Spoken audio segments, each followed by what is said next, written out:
Hello everyone, it's Takasubita here, and for today, the Mario RPG series in the Switch era was suddenly growing back to basically what makes one of the RPG series for Mario so great to begin with, and one by one since last year, we've been getting a couple big titles for the series, like Super Mario RPG Remake that came out last November, and the Thousand Year Door Remake which just came out earlier this May, and the only series that has yet to return was Mario and Luigi, which the last time we saw it was ever since Alpha Dream went bankrupt in 2019. But thankfully, after 6 years of waiting, and basically, if anything, 9 years in the making, the Mario and Luigi has fully come back with a brand new installment that came out last week, Mario and Luigi Brothership. This is the newest installment to the series, with the last installment that came out was back in 2019 with Bowser's Inside Story plus Bowser Jr.'s Journey, which released for the Nintendo 3DS, but that game was more so of a remake. But the real last game that we haven't gotten that was pretty much new was back in 2015 with the release of Mario and Luigi Paper Jam. And this game was kind of at that moment where Nintendo was at that save area. Well, Paper Mario was kind of suffering from mandates and having the same characters and not having much originality. And that kind of goes the same with Mario and Luigi when this game came out, as there really wasn't much unique enemies or anything, so they kind of were going through that save era. Not to say that they did do Superstar Saga and the Bowser Inside Story remake anything, but it's just from the fact that Mario and Luigi didn't have much, but thankfully the series has returned with a brand new installment of Brothership. But the question is Brothership truly worth all the waiting after 9 years of waiting for a brand new installment? Well, that's why I'm here, to see whether or not it's worth your purchase. So in this video, I'm obviously going to go through a lot of things like usual, from the animation, gameplay, and story, to see whether or not this game is truly worth the price in. I'm currently 12 hours into the game, and it's pretty fun so far, but I just want to go to see on what things have changed and what things haven't changed. So I want to also mention that this is my thoughts and opinions. You can disagree with me all you like. And so with that, hope you guys enjoyed this video, and let's get started talking about and reviewing Mario and Luigi Brothership.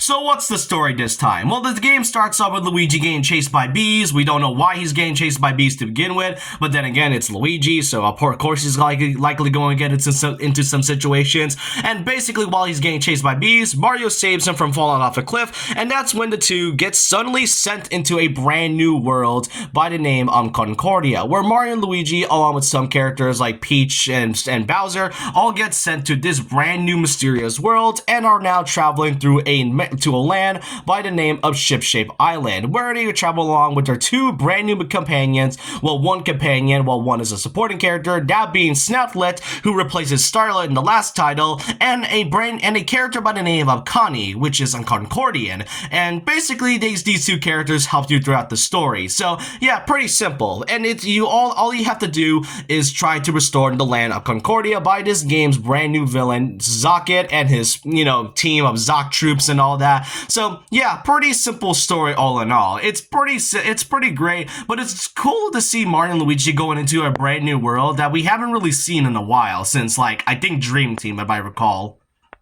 As I mentioned, I am only 12 hours into the game, but let's just say that there is truly a lot to do, and the story can get pretty better once I go through the whole review, as there's a bit more to tell than just simply going through the main plot. But first off, let's talk about this game's first part, the quality, animation, and presentation.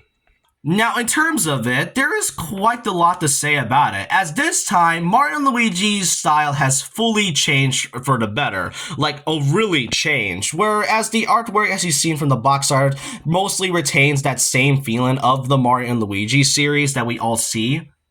In-game, however, it is incredibly different, and I really want to say that it's kind of really cool to see, given the fact that throughout the series, this is by far, if not, one of the most expressive series out there. A really great game with such cool quality animation, and the smallest of details for each character is so great that you really think that this world is alive, and the world really feels alive just by seeing this. Like I mentioned, this is such a really expressive game, probably more more expressive than Luigi's Mansion 3, which is one of my favorite games of all time. And that game really shows how expressive and alive Luigi feels in this one. But for Brothership, there's a lot to go with, from the smallest detail of the bro moves to basically the change of the style. While Mario and Luigi is mostly known for its iconic 2D sprites, this game fully goes on 3D, like fully 3D. And you know, Mario and Luigi throughout the years have mostly tested its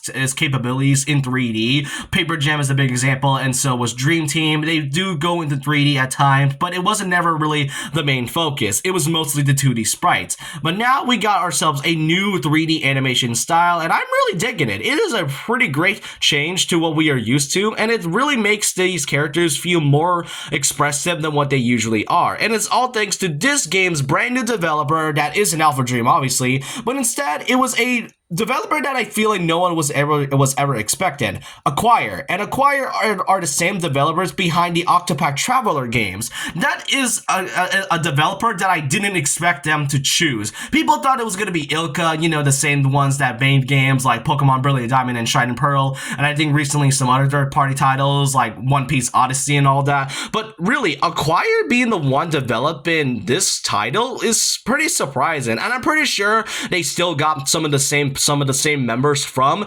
Alpha Dream, as I feel like there's a lot to say, because, you know, it really nails a lot. The expressions in this game, as I mentioned, is great, but it really feels like you are seeing the expressions from the 2D sprites come to life just seeing this alone. So for now, the quality and presentation looks great. It's bright and colorful, and it's a nice change of what we are usually used to.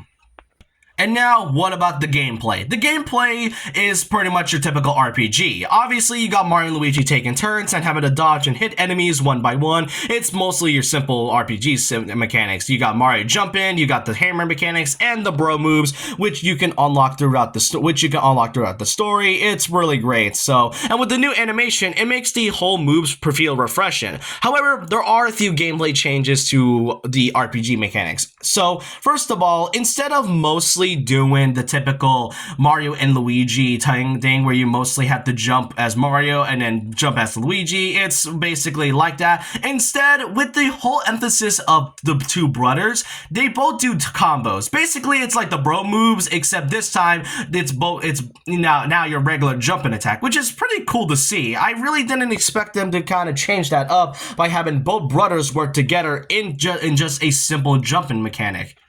Now, as you progress through the story, you'll be able to unlock a new mechanic by the title of Battle Plugs, which Battle Plugs feature a few things. First off, Battle Plugs can vary from a lot of different types, and you have a limited amount of plugs of usage. You can use automatic mushrooms, which you can heal yourself by having Mario and Luigi heal themselves with mushrooms. You can also dodge and counter attacks pretty easily. You can also do some other things, such as, you know, exploding enemies with a hammer, and also a surprise iron spike ball. So there is a lot you can do, but as I said, you can only unlock this as long as you can progress the story, and you can get more plugs by getting these little things, like I think it's called snifflets or something, which you can collect by pulling them in the islands that you're going to explore in. So it's a nice way of strategizing your game, which really makes the whole gameplay feel a little bit different than usual. And you know, actually, speaking of the gameplay changes, there is one thing that kind of surprises me, is that, you see, Mario and Luigi is known for having Mario being delegated to the A button and then Luigi delegated to the B button. In battle only, the smallest change is something I never really thought they would do, and that's the fact that Luigi, for him to command, you have to press the A button and then attack with the B button. I have no idea why that's a change. If anything, that does kind of mess with a lot of people's muscle memory, given the fact that it's been the whole case since Superstar Saga. That is a weird change, but it's mostly just a small one, so it isn't that much of a big deal, but it definitely does mess with a lot of people's muscle memory in a way.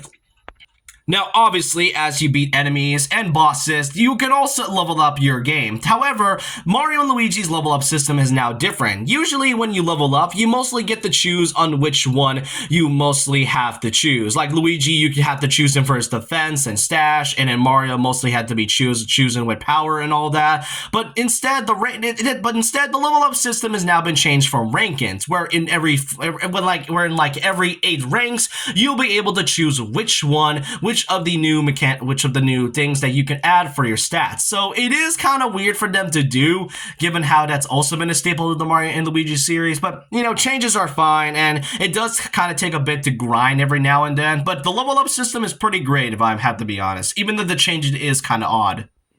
And before I even finish up with the battle mechanic, there is one thing I really like, and that's the difficulty. Now, difficulty spike is not a great thing, but having a game being too easy is also not a great thing. This Mario & Luigi title is a bit solid in terms of the difficulty. It may seem easy as first, but as with every world you go to, you'll be able to fight enemies that are pretty stronger, but also pretty balanced as well. Enemies hit harder, bosses are way more relentless rather than going easy on you. It really makes the game feel more challenging, and that's what I enjoy about it. The bosses and enemies really don't hold back, and I really miss that kind of difficulty. I mean, don't get me wrong, Paper Jam kind of has that small difficulty, and so does, I guess, Superstar Saga or something, but still, this is, if not, a pretty great way of great difficulty wise. Now, aside from basically the gameplay of the typical RPG, there is also the overworld segments, and let's just say that this is a big game. Like what I'm showing you right now, there are 5 areas right now. I'm currently in the third sea of the map, and this is a really big game, and that's why I said it was 12 hours, because I just recently beat the second sea. So this is going to be a big game to talk about. So basically, you go to the sea from the ship-shaped island, and as you go through the sea, you'll then find yourself islands in order to restore parts of the Concordia, and you basically do that by finding these islands and then get launched into said island. And each island has its own unique mechanic and way of solving puzzles, which has come back into the series. Mario & Luigi still retains that puzzle mechanic this time, but with a few changes. Obviously, you still got a bunch of puzzles to do, and as you go through the story, you'll be able to unlock the bro moves as well. So yeah, bro moves are also back.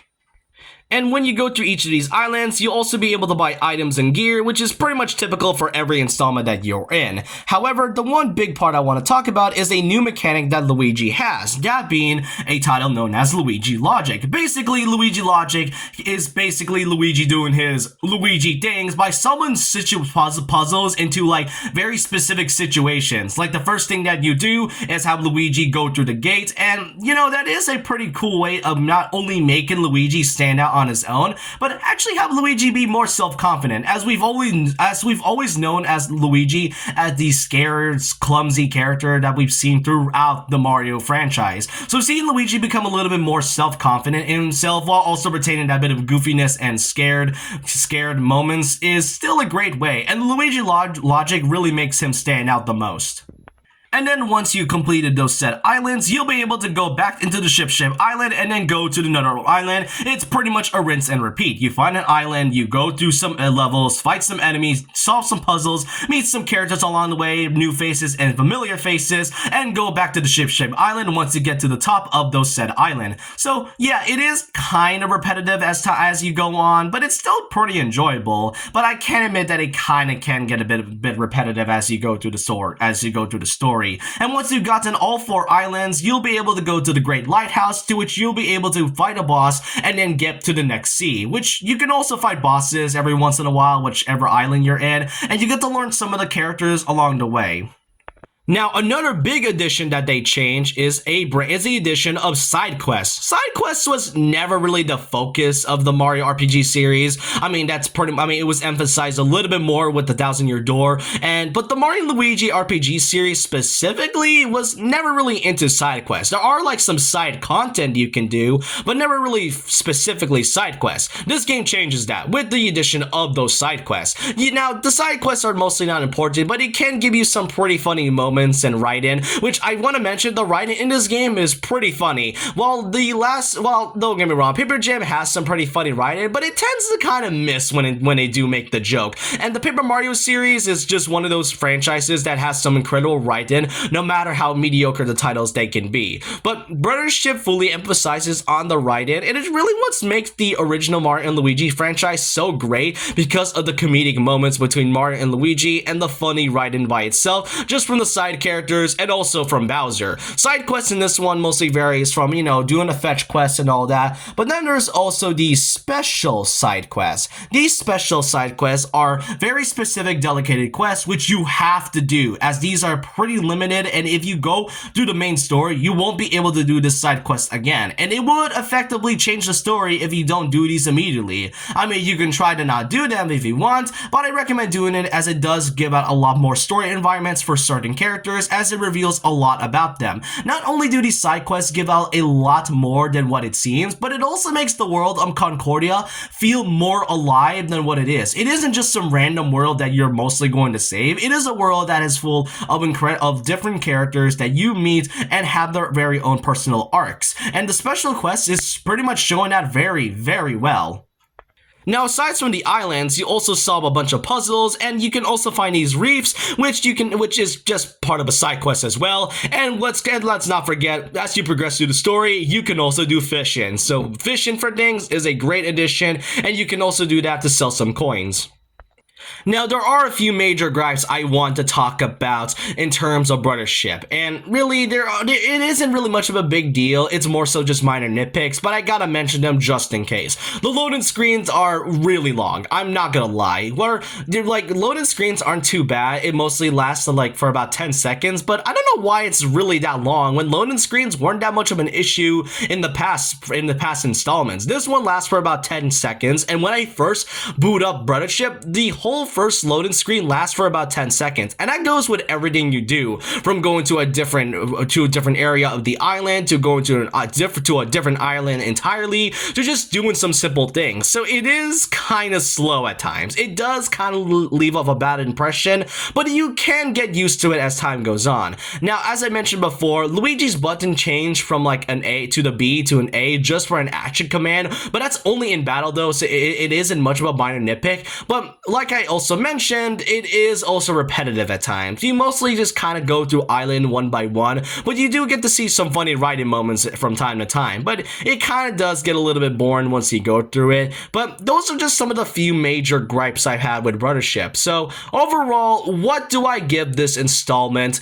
What score do I give this new game? Is Mario & Luigi Brothership truly worth your time? Well, if you're not a fan of RPGs, then I highly won't recommend this, but if you really want to try and support this series all you can, then Mario & Luigi Brothership is truly worth it. Overall, I will give Brothership a total score of a 9.3 out of 10, or more so between an 8 to a 9. It does kind of get a little bit weird, and some of the big complaints I've noticed is that some people tend to claim that Luigi felt a little bit more distant than what he usually is. And personally, I don't mind that, as it does give Luigi a lot more self-confidence, and it truly brought back what made Mario and Luigi so special to begin with. I'm glad Acquire managed to bring this series back, especially Nintendo. We never thought we would see Mario and Luigi ever again, but depending on how good the sales are, we are likely going to see this franchise come back to maybe with some new installment and new mechanics. But I'm going to keep playing this. I'm taking my sweet time just by playing this game alone. But I hope you guys enjoyed this video, and let me know your thoughts and opinions down below on what you think about Mario and Luigi Brothership. And so with that, leave a like, comment, subscribe, hit the notification bell for more videos, follow my Twitter, and I'll see you guys next time. And remember this, once a legend, always a legend.